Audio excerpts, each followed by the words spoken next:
morning. Happy Tuesday, day 44, but who's counting? Every day is Groundhog Day. Thank you for being here. Let's give you some facts about where we are today. Total hospitalizations, actually basically flat, technically tick down, which is probably the first tick down, so that's a good sign, but basically flat. So we think we are at the apex, on the plateau. The number of hospitalizations went up, flattened, continuing to flatten, good sign. Technically, the number's down a tad, statistically irrelevant, but better than being up. The net change in total hospitalizations, if you look at the curve, which is what we look at, the curve is down. When you do the 3-day average, which is more accurate than any one day, because remember, this reporting mechanism is new. We just put it in during this situation, so I wouldn't bet all the chips on any one day. But when you look at 3 days, you look at the overall curve, we think it's indicative. So the 3-day average is down. The net change in ICU admissions is down. Again, the ICU admissions I take with a grain of salt, since hospitals are no longer what they were, and they're basically all ICU wards. Intubations is a real number. That's the number of people who are being put on a ventilator. About 80% of those people will never come off a ventilator. So when you see the intubations, that is proportionate to the number of people we will lose. And that's what we've been watching all along. People go into the hospital, most get treated and are discharged. Some are not discharged. If they're intubated, about 80% of the people who are intubated will not come off the ventilator. The number of new people going into the hospital per day is also down, but we still have 1,600 new COVID cases yesterday. So we have 1,600 people new coming into the hospital, some being discharged, and the net is what we've been watching, but it's also interesting to note that you still have 1,600 new people walking into the hospital or who are in a hospital and then diagnosed with COVID. So the volume is still high, and that's why the hospitals are still working very hard. We have been watching for growth outside of New York City, Long Island, Westchester, Rockland. That has basically been flat. There have been little hot spots here and there. The Department of Health has been very good and aggressive in jumping on those hot spots and tamping them down, test, isolate, trace. And you see the numbers by region across the state. Proportionately, obviously, downstate New York, which is what we've been talking about, but looking for growth towards Long Island, Westchester, Rockland. Rest of the state, proportionately, upstate is very, very low to everything else in the state. This is something else we're watching. This is the number of deaths in nursing homes, and the nursing homes have been an increasing issue. The nursing home issue was flagged by the first cases we had in the state of Washington, because that is the vulnerable population in the vulnerable place. And we've been worrying about nursing homes from day one, as we saw in the state of Washington. But you see the percentage of loss of life is getting higher in the nursing homes compared to the hospitals. Lives lost yesterday, 778. That number is up, and that is, to me, the most painful number. And it has been the most painful number every day, and those New Yorkers are in our thoughts and prayers. You look at the past few days and the number of lives lost, it's basically flat at a devastating level of pain and grief. But it evidences everything else we're seeing, which is basically a flattening at this level. The statisticians will say number of lives lost is a lagging indicator, which is a nice scientific term, but it doesn't mean it just is not just terrible, terrible, terrible news, and nothing we can do about it. Although many New Yorkers are doing everything they can to save people's lives on a daily basis, at great personal cost to themselves. Total number of deaths is 10,834. What we have learned through this process is that our actions determine our destiny, and that's actually good news. We changed the curve. Every projection model, White House, CDC, Coronavirus White House Task Force, Columbia, Cornell, Gates-funded group, every projection had a higher rate of infection, higher rate of death. CDC was talking about over 1 million people. CDC was talking about projections that would have swamped the nation's hospital system. That didn't happen. Why didn't it happen? Because of what we did. And that's important to remember and realize. We changed the curve.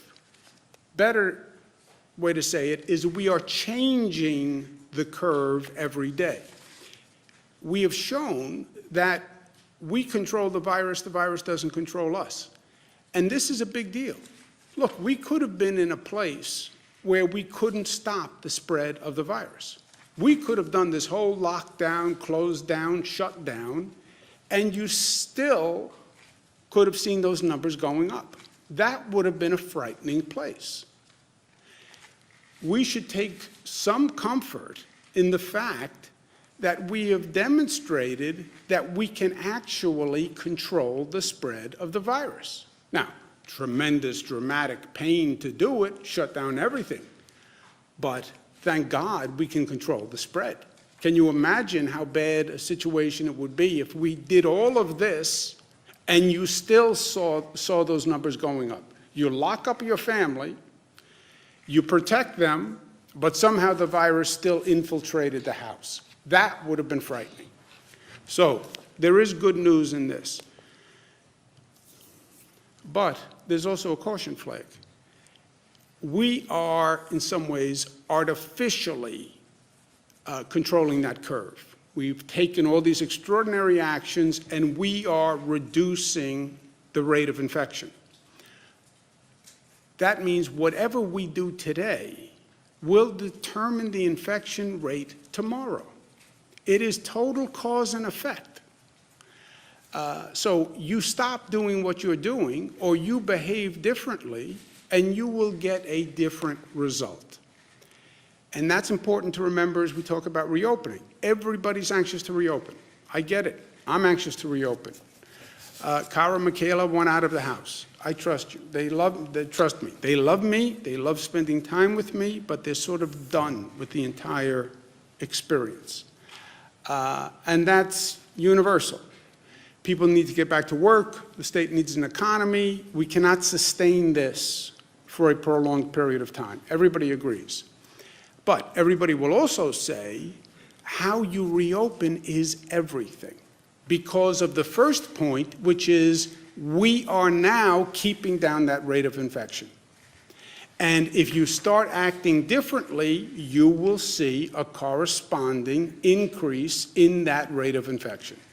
And the worst scenario would be if we did all of this, we got that number down, everybody went to extraordinary means, and then we go to reopen and we reopen too fast, or we reopen and there's unanticipated consequences and we see that number go up again. Well, you're being hyper cautious. Oh, really? Go look at other countries that went through exactly this, started to reopen, and then they saw the infection rate go back up again. So let's at least learn from past mistakes. We've laid out a way to reopen coming up with a comprehensive plan. First, that is regional in nature.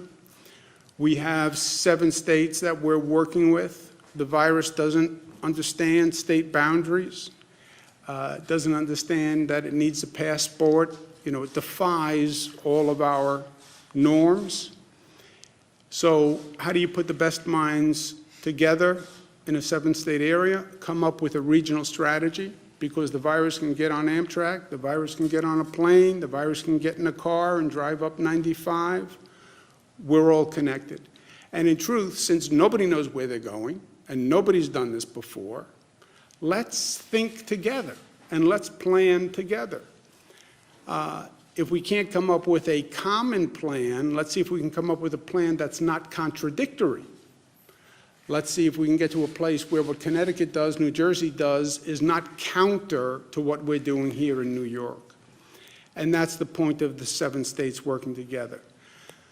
Also, the point is, it doesn't work unless you coordinate the reactivation of all the systems. I did this graphic because no one got when I went like this yesterday, and I said the gears have to mesh. This is what I was saying. I could see, Nick, that you did not get what this meant. So that's a clarifier for you personally from yesterday. We also have to be clear on who is responsible for each element of the opening. The President said last night that he has total authority for determining how and when states reopen. That is not an accurate statement, in my opinion. Now that we know that government actually matters and government is relevant and that government has to be smart, because what government does is determining how this goes. It's literally determining, in many ways, life and death. We have to be smart about it. The federal-state relationship is central to our democracy. This has been a topic discussed since our founding fathers first decided to embark on this entire venture, right? This is basic federalism, the role of the states and the role of the federal government. It is important that we get this right. Our founding fathers understood, and we have to remember today, that the balance between the state and the federal, that magnificent balance that is articulated in the Constitution, is the essence of our democracy. We don't have a king in this country. We didn't want a king, so we have a Constitution and we elect a president. The states, the colonies, formed the federal government. The federal government did not form the states. It's the colonies that ceded certain responsibility to a federal government. All other power remains with the states. It's basic to our Constitution and that federal-state relationship. Hamilton, who in many ways was representative of this discussion of the balance of power.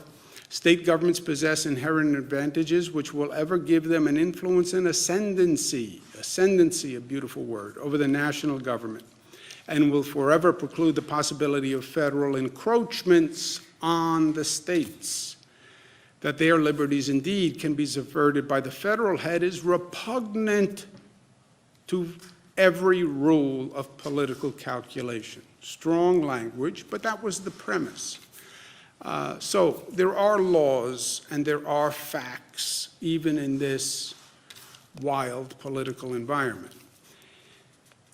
What do? We do what we do, because we are New York tough, but tough is more complex than many people think it is. Within that word tough is smart and united and disciplined and loving.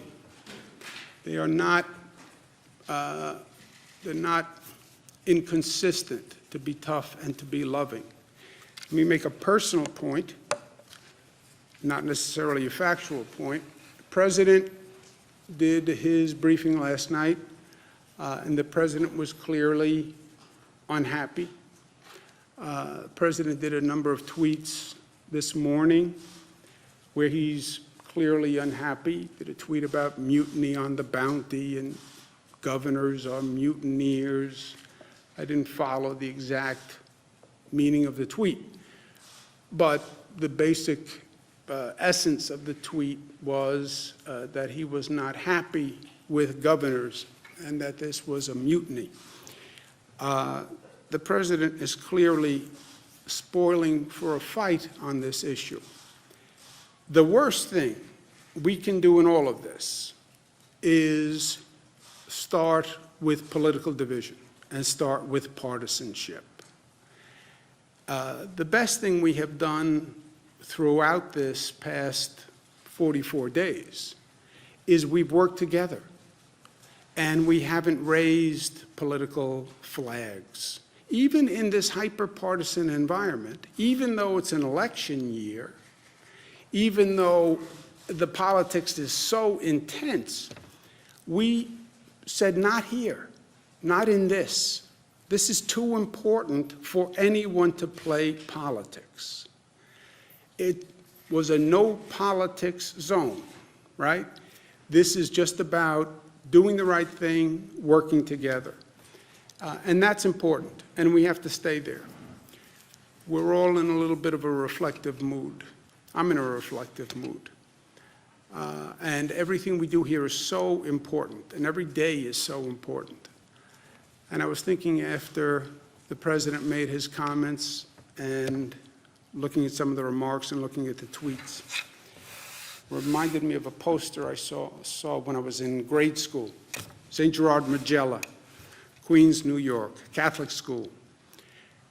Red blazer, gray pants, white shirt, little clip-on tie, the tie with the hook. Remember the hook tie that you had to put the hook on, and then it looked like you had a real tie, which I never understood because the hook was harder to do. You had to hook and then you had to adjust the band, which was harder than just teaching a kid how to just tie the tie. Would have been easier. But I was in grade school and there was that poster that came from a Sandberg poem, I think. Suppose they gave a war and nobody came. And I was looking at the poster, and I didn't really get it because even then I was very literal. Suppose they gave a war and nobody came. So I'm looking at the poster, and a priest came up behind me and said, "What's wrong, Andrew?" I said, "I don't understand that. Suppose they gave a war and nobody came. How could that happen? Then you wouldn't have a war." He said, "Well, that's the point. The point is what would happen if people just refused to engage? They just refused to fight." And I still didn't get it and he said, sometimes it's better to walk away from a fight than engage it. Sometimes it takes more strength, frankly, to walk away from a fight than engage it. The president will have no fight with me. I will not engage in it. I've sat here every day for 44 years asking New Yorkers to remember that this is not about me, it's about we. I understand you're personally inconvenienced. I understand you're frustrated and stressed and anxious and you're feeling pain. Think about we. Think about, get past yourself and think about society and think about your family and think about interconnection and act responsibly for everyone else. This is no time for politics, and it is no time to fight. I put my hand out in total partnership and cooperation with the president. If he wants a fight, he's not going to get it from me. Period. This is going to take us working together. We have a real challenge ahead. Just because those numbers are flattening, it's no time to relax. We're not out of the woods. In this reopening, we could lose all the progress we made in 1 week if we do it wrong. And we have a number of challenges ahead. We have to figure out how to do this. How do you have a public health strategy that works with an economic reactivation strategy? Nobody has done this before. How do you start to increase the number of essential workers? How do you learn the lessons of the past? How do you start to do the massive testing that we're going to have to do here? and that we don't have the capacity to do today. The capacity does not exist. The private sector companies that do testing, we can only get about 60,000 tests per month. That's not enough. We're going to do the antibody testing, but that's not enough either. How do we do this? Put together this whole testing system and do it in a matter of weeks? It is a real question. How do we use technology? Apple and other companies are working on using technology to do tracking. How do we do that? And how do we do it fast? And how do we take all our strength and our collective strength and take this nation's collective strength and figure out how to do those challenges? 50 years ago this week, Apollo 13 gets damaged 220,000 miles from Earth. Somehow they figure out how to get a spaceship back 220,000 miles 50 years ago. That's America. Okay, figure out how to do testing. Figure out how to use technology to do tracing. That's what we have to work on. And we have to do that together. We have to do, as a government, what our people have done, right? Sometimes political leaders can learn best from following people who are normally ahead of the politicians. Look at how people have been selfless and put their own agenda aside for the common good. Can't their leaders be as smart as they are? The answer has to be yes. So I look forward to working with the President in partnership and cooperation, but he has no fight here. I won't let it happen.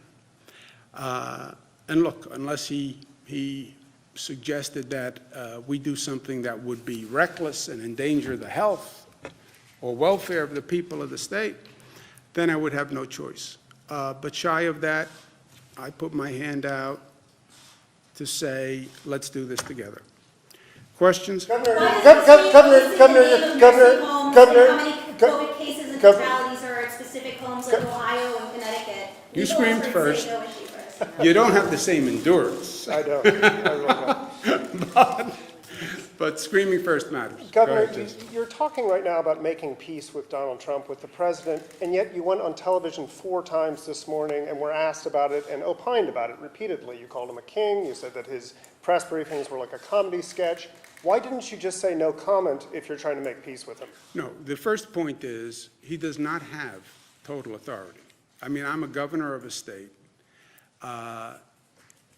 The statement that he has total authority over the states and the nation cannot go uncorrected.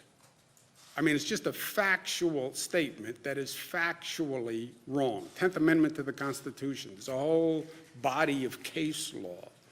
I mean, there are many things you can debate in the Constitution because they're ambiguous. This is not one of those things that is ambiguous. So that statement cannot stand. And it's not only violative of the Constitution, it's violative to the very concept of democracy. I mean, this was the first battle. Do we want a king or do we want a president?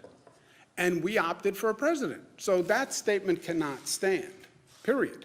More ad hominem attacks, calling him a king, saying that it's like a comedy sketch, saying No, that's not how it is. His proclamation is that he would be king. That's what a king is. A king has total authority. That statement cannot stand.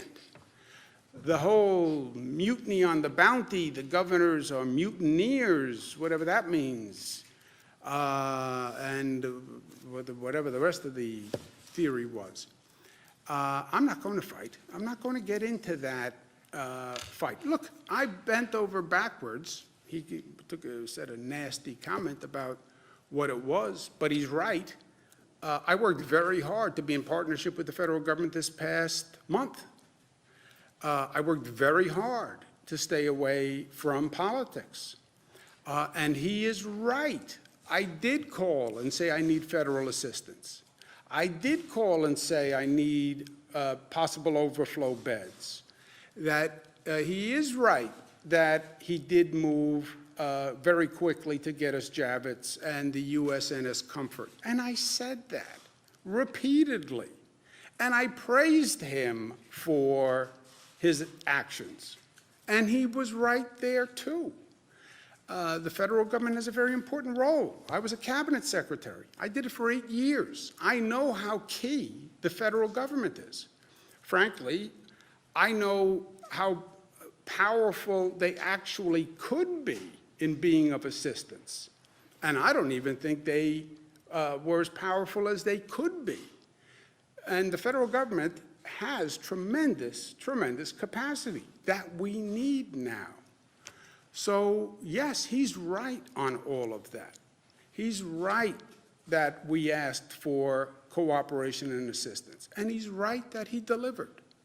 And I've said that all along. But this mutineers and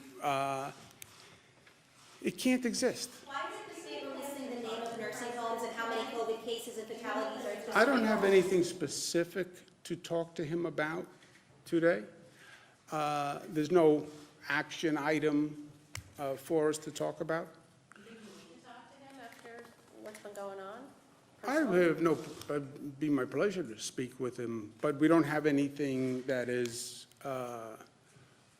do we have anything pending? No. I did speak to the White House this morning about a hospital matter. But other than that, we don't have anything immediate.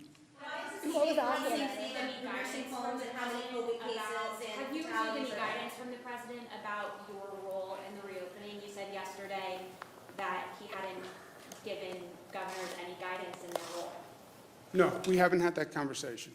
And look, this is a shift in federal position, which is also fine, by the way. We're entering a new phase, the quote-unquote reopening phase. On the first phase, which was the close-down phase, the president took a different tact. The president did not close down the economy. He did do the travel ban with China, and he was right on the travel ban with China. The close down of the economy was left to the governors. And I closed down New York, Governor Pritzker closed down Illinois, Governor Lamont closed down Connecticut, did it different times, different ways, but he left that responsibility, the closing down of the economy, to the governors. You get to the reopening of the economy, well, the governors closed it down, wouldn't the governors reopen it? The president says, no, I have a different model that I'm envisioning. That's okay too, but it's a shift, but it's okay. But then what is that model? And let's talk about who does what, which is the intelligent conversation we have to have. How do we do this testing? How does that come up to scale? I can't do it. How do we do this technology? And I understand he's right, it raises constitutional questions. And do you really want that cell phone in your pocket to be a tracking device, right? Okay, so let's talk through how we do that. How do we disinfect a public transit system?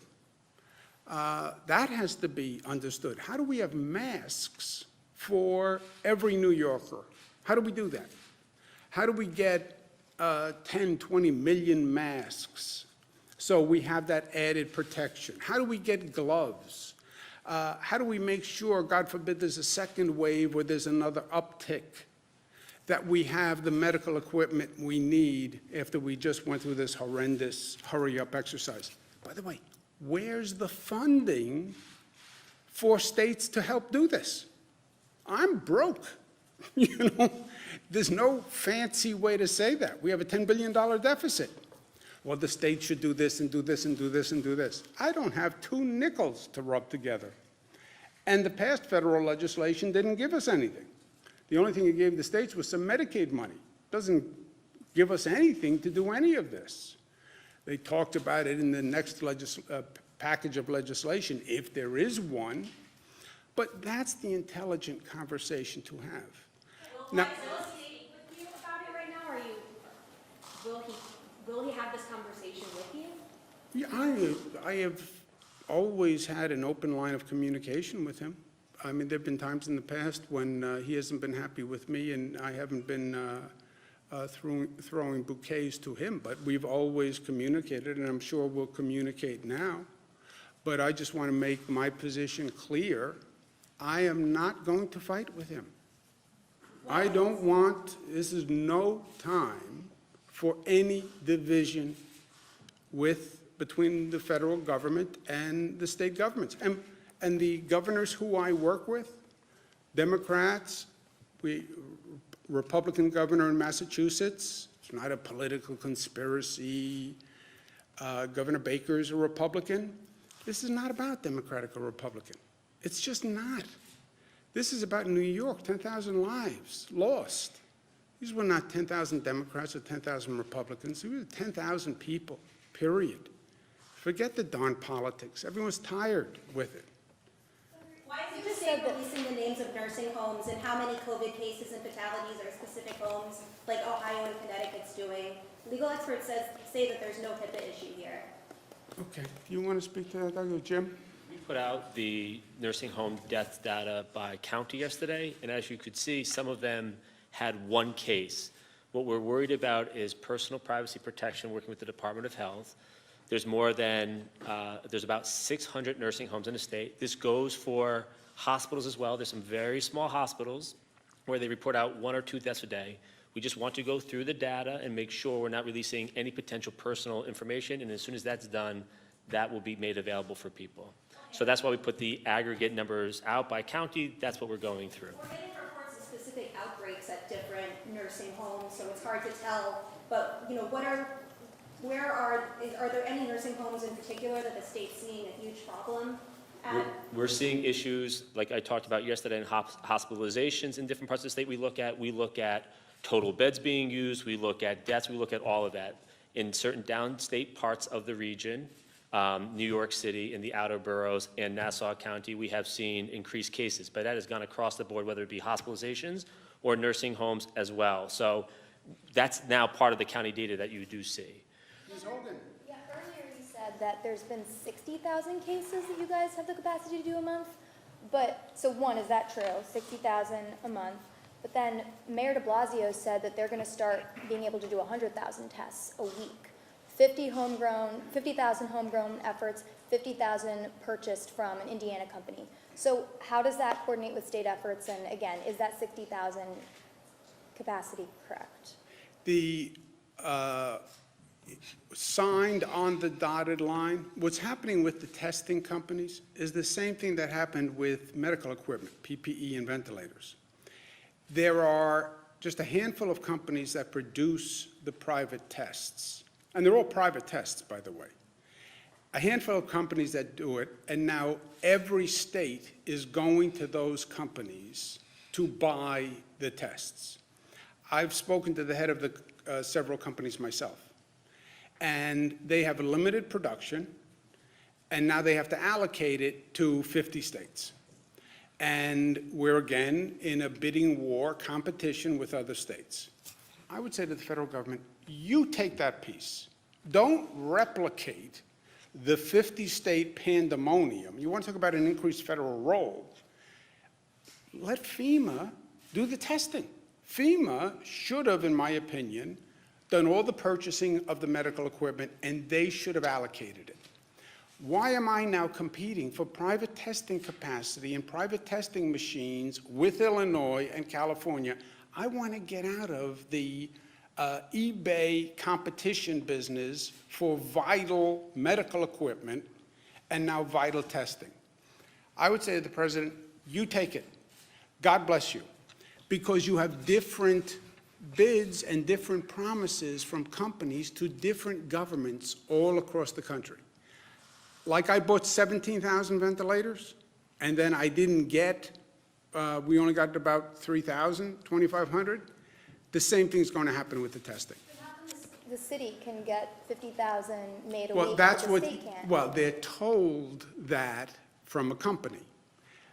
Do I believe we're going to see those numbers actually produced? No, because I think the same thing is going to happen that we just went through for the past month, where those companies are going to get oversubscribed, They're then going to bid up the price, and it's going to go to the highest bidder. We learned this lesson. I saw this movie. I just lived it for the past month. It cost taxpayers tremendous amounts of money. Private companies got very rich. You want to talk about going to a new phase with a different model?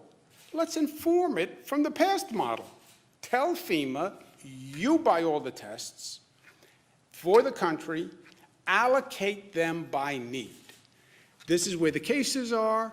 New York, your X% of the cases. Illinois, your Y% of the cases. Massachusetts, your Z% of the cases. The federal government is going to buy them, and then the federal government is going to allocate them. Not this, let's give each government or level of government functions that they perform best. And one of the really painful lessons was all this crazy competing by states and cities for medical equipment. We're going to do that again? That makes no sense. Governor, the accuracy of the serological tests, and what's the plan if those can't get scaled up in the way that you think is needed to reopen? What is the accuracy, would you say? It varies. There are many different tests there. We're looking at the tests that have, over 95% accuracy. We're working to scale this up both by our public lab, which is our state lab, the private sector labs that are out there. We're looking at those, as well as the hospitals, which have labs as well. And how do you address the false positive issue? Because if someone goes back to work, but they don't actually have the antibodies like the test says, and then that creates its own problem. Well, we are looking at that. For example, our state lab, the test that we've developed is basically 6 standard deviations out, which basically means that you're really way up there over the 99% accuracy, if not higher. But you are right. Can I just follow up? You are right. There are different private sector tests with different accuracy rates. And that's one of the other complications. Go buy tests. Or whose test, which test, what level of accuracy. And that, I think, it's something we have to figure out one way or the other. But I would say that's something the federal government should take. What's the capacity on that at this point? How many antibody tests can you do? You mentioned a couple of thousand, Right, so the state, will be by next week at 2,000 tests that we will be able to do per week at that point. 2,000 tests per day next week, yes. That still seems like a long way to go in a But- state of but- 19 million people, though, Right, but that's that part, but we're also working with some of the private sector companies to be able to get in the tens of thousands of tests, as well as the hospitals. Several hospitals have developed tests. There are different ways to do these tests. You could do it as a blood test. We are looking at a finger stick test as well, where you just do a little blood spot, and there's technology for that as well. Yeah, but just to follow up on that for a second. Look, you could have a whole symposium on testing. There are 2 types of tests, the antibody test and the diagnostic test. The antibody test, state health department has a test, and you're right, it's their limited capacity. Let's say they can do, you said 2,000 a day, so let's say 14,000 a week. What is 14,000 a week going to do for you? And by the way, what can the antibody population really be in the scope of things, right? Antibody population, people who had the illness and have recovered. Okay, that's important to know, and we're very aggressive on antibody testing, but how many people are going to test positive, right? What % of the population at this point do you think had the coronavirus? What could a number be? 20%. 20%, 10%? Okay, you want to find that 10%, 20%, but then that's not enough to restart and get back to normalcy. That diagnostic test is going to be key. And now, think of the volume on that diagnostic test. We're 19 million people. How many diagnostic tests do you want to buy for 19 million people? And then multiply that by the nation. Look at the need. And I'm telling you, you literally have a handful of private sector companies that do this now. Well, how do you scale that up? I don't know. How did you get a rocket ship 220,000 miles back from the moon 50 years ago? But if you could figure that out, you can figure this out.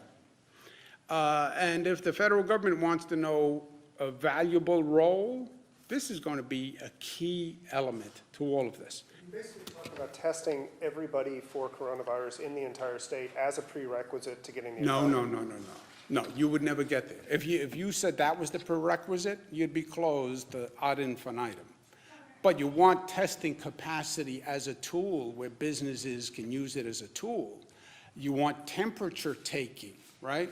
You open up a business, they're going to say, I want to take everybody's temperature as they walk in the door.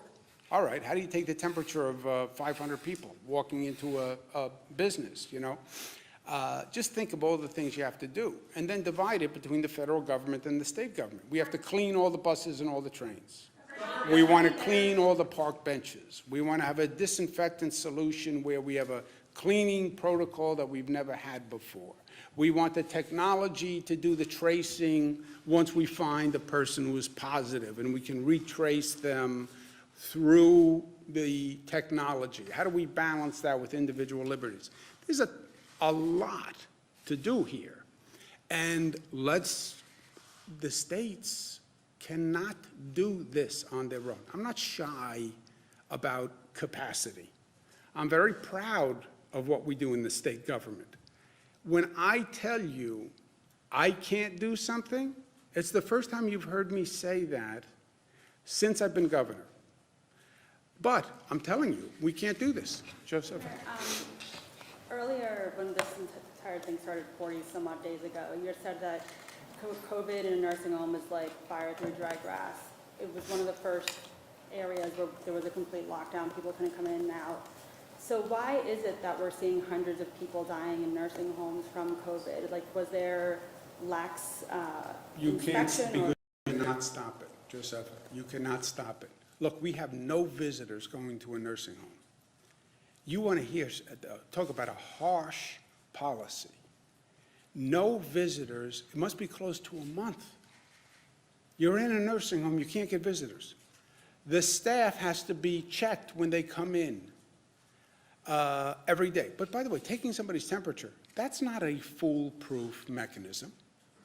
And any one of those staff members could be walking in with a spark in their pocket, to torture the metaphor. And that population is so vulnerable, it just takes one staff member who didn't have a temperature, but did have the virus to walk in, and now you're going to have a serious problem. You want to comment on that? The point that the government just raised is that the crux of all of this, that they're individuals with multi-organ system, many other problems, heart problems, diabetes, asthma, respiratory problems. Their immune system is just not as good or as robust, and so they get sick with whether it's this or the flu, and they end up in the hospital. Many of the patients that you had mentioned that's sick and die, a lot of those, they were transferred to the hospital, but at 95 years of age with multiple medical problems, it's a tough battle for them. Look, Giuseppe, what you've learned is you've learned your strength and your weakness, right? You've learned that you can control the virus, and that's a powerful lesson, because we weren't always sure that we could, right? But you've also learned your weakness. You cannot hermetically seal society. You can't hermetically seal a nursing home. You can't put it in a bubble and say, I can protect these vulnerable people. You can't. You can't. Isolation, no visitors, every staff member has to be checked. An ember, one ember, finds its way in, and then it is fire through dry grass. Governor, in the city of Rochester yesterday. By making. Go ahead, Nick. Governor, in the city of Rochester. I want to try to get everybody who wants to ask a question to do it. I also need visual aids. But in the city of Rochester yesterday, there was a 100-person vigil after a shooting there, and it was apparently okayed by the mayor. Is it appropriate to hold large gatherings like that one? Videos online show that people were not likely social distancing during this. Well, look, I don't know the specifics, and I don't want to comment on the specifics, but we spent a lot of time not only saying there should be no large gatherings, we even said no large gatherings during religious holidays, which a lot of people were unhappy about. But look, that was the first, you know, at least learn the lesson, right? Learn the lesson of New Rochelle. New Rochelle, Westchester. oh, that's New York City. No, it's not. It's not a dense urban environment. It's in a suburban community. And that was one person in religious gatherings. That could happen anywhere in the country at any given time. So we learned that lesson, and we've been advocating that. I mean, I couldn't be more clear on it. Who didn't ask it? Home residents? We'll do this, and we'll do, go ahead. Are your advisors already discussing legal options should the conversations with the White House break down to that point? And what could it mean for the reopening process and the coalition with the other states if that challenge had to survive several layers of appeal and potentially drag on for months? Yeah. It takes two to tango. It takes two to get into a fight. It takes two people to get into a litigation. I am not interested in fighting with the president. And I can't be more clear in that. I'm not going to allow anything bad to happen to the people I represent, right? I see my job very clearly. I get hired by the people of the state of New York to fight for them and to protect them.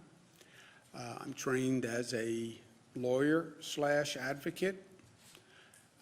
Grew up at the kitchen table with Mario Cuomo, a natural-born lawyer/advocate. I will fight with all my might to protect New Yorkers, but I don't think it comes to that. I do not want to fight with the president. He is wrong on the law. I don't think this is a legal issue. This is no time. You don't even have the luxury for the argument. And there's too much to do for everyone. There's just too much to do. I can't do it. He can't do it. I'm not even sure how quickly we can do it together. So what's the fight about? Go ahead. That was actually exactly my question, but have you talked to the AG about Come up with a new question, fast. Have you talked to the AG about that at all? About No. the challenge? Got to be a better question than that. Go ahead. Would there be an argument of like state sovereignty, I guess? 'Cause That you would said- be the argument. Yeah, you Constitution. said on TV this morning that it I'd would be call Alexander Hamilton. Thank you, guys.